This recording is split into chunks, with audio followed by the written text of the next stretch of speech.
Party నేతలకు sweet warning ఇచ్చారు CBN. సభ్యత్వ నమోదులోనూ సరికొత్త రికార్డు సాధించామని చెప్పారు. మంగళగిరి టీడీపీ కేంద్ర కార్యాలయాన్ని విజిట్ చేసిన పార్టీ అధినేత చంద్రబాబు నేతలకు ఏమని వార్నింగ్ ఇచ్చారు? సభ్యత్వ నమోదు రికార్డు ఏంటి?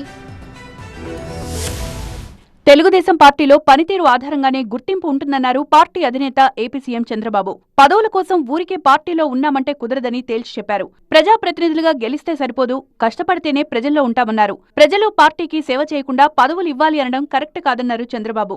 కష్టపడందే ఏదీ రాదని నేతలకు సూచించారు. కొందరు పదవులొచ్చాయని పార్టీని నిర్లక్ష్యం చేస్తున్నారని, మరికొందరు ఎమ్మెల్యేలయ్యామని నిర్లక్ష్యంగా ఉంటున్నారని మండిపడ్డారు. ఇలాంటి అలసత్వం ఎట్టి పరిస్థితుల్లో ఉపేక్షించేది లేదని, మంత్రులు ఎమ్మెల్యేల నుంచి మండల స్థాయి నాయకుల వరకు ప్రతి ఒక్కరి ప్రోగ్రెస్ రిపోర్ట్ తన దగ్గర ఉంటుందన్నారు చంద్రబాబు. పదవులు పొందినవారు పార్టీతోనే ఏదైనా అని గ్రహించి ప్రవర్తించాలి అన్నారు. పార్టీని బలోపేతం చేస్తూ ప్రజలకు సేవ చేస్తేనే రాజకీయాల్లో కొనసాగుతారని, లేదంటే మీ భవిష్యత్తు గందరగోళం అవుతుందన్నారు చంద్రబాబు.